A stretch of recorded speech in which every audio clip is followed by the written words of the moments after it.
My name is Dawn Marie Pierre, and I'm one of the founders of the world-famous Elvis Room here in Portsmouth, New Hampshire.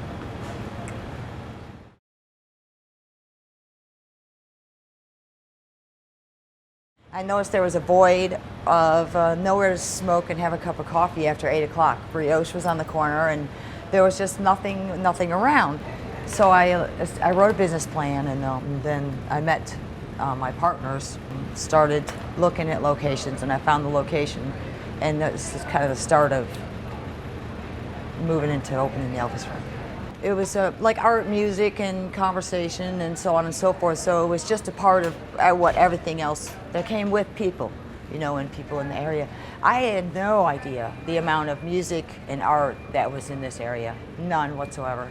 It came out of the woodwork every day, more art, more music every day, something new and something fresh. It always impressed me how bands, because I knew what it took just for myself and maybe my partners to pull off having the Elvis Room, but to go and practice and write and get to their gigs and put a tour together and figure out finances and have a family and do all that. I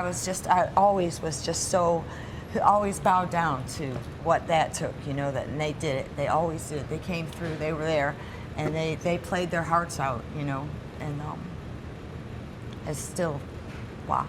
And the bands loved it too. You know, they had never been in a venue that was just so good. There's a term in German that means comfortable, and it's gemütlich. And it was so gemütlich. It's comfortable, very comfortable. For the musicians, for the people, anyone and everyone that ever came through that door would feel uncomfortable, never feel like they didn't fit in, you know. It was theirs as much as it was anyone else's. The Elvis Room was a place where somebody in a suit or in a tie could come in, and a kid in a mohawk would sit and play chess together, you know, and where people that didn't feel like it fit in anywhere knew that there was a place where they fit in. It was real. It was real. Always real. I think we were all flying by the seat of our pants and determined to keep it that way and make sure it was that way. It was always from the heart, you know, that where the music comes from and where the rawness comes from. It's amazing. It is unforgettable, and it's still, I'm so honored to be here and to have seen everyone and still hear how much the difference it made in their lives.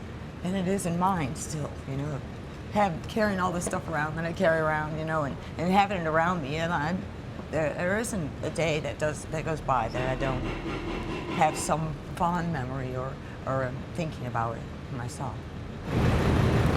It's me.